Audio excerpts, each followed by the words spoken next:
ہے. کھانا تو سب کو آتا ہے, کھلانا کسے آتا ہے خدا دیکھنا چاہتا ہے.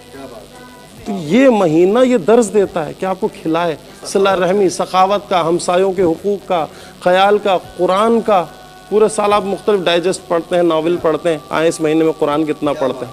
قرآن پڑھ کے دیکھیں. ہم قرآن کی بہار کا مہینہ کہا خدا نے, آئیں دیکھتے ہیں کہ کون قرآن سے اس مہینے اس سال کیا سمجھتا ہے. تو قرآن کی بہار کہا, قرآن کو نازل اس مہینے میں کر دیا.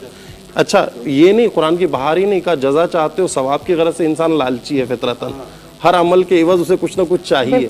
تو سجدے بھی کرتا ہے تو یہ سوچ کر شاید اگر کوئی ایسا عمل ہو گیا ہے تو معاف ہو جائے گا, جزا مل جائے گی, خدا راضی ہے. خدا کہتا ہے چلو تمہاری اس خواہش کو بھی پورا کر دیتے ہیں. قرآن کی بہار ہے, تم بسم اللہ پڑھو گے, میں تمہیں ایک قرآن کے ثواب کو عطا کروں گا. تم الحمدللہ رب العالمین کہو گے, میں تمہیں دوسرے قرآن کا ثواب دوں گا.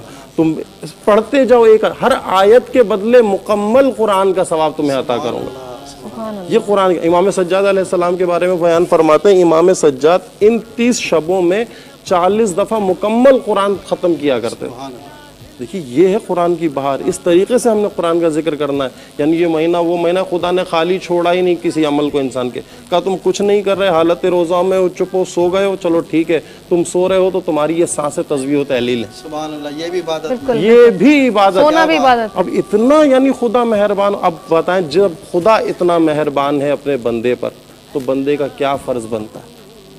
ایک خدا جو مسلسل دیے جا رہا ہے, اب اتنا تو بنتا ہے کہ اس کے لیے کچھ نہ کچھ کرے, اس کی اطاعت کرے, اس کے کہے ہوئے پر عمل کرے, اس کے دکھائے ہوئے راستے کا انتخاب کرے, اس کی دکھائی ہوئی شخصیات کی راہ کو چنے.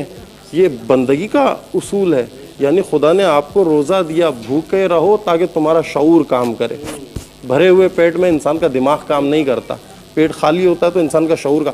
بھوکے رہ کر مجھے پہچانو, یہ انبیاء کی سنت ہے, یہ ائمہ کی سنت ہے. اپنے پیٹ پہ پتھر باندھتے تھے لیکن معاشرے کو کھلاتے تھے, معاشرے کو عطا کرتے تھے.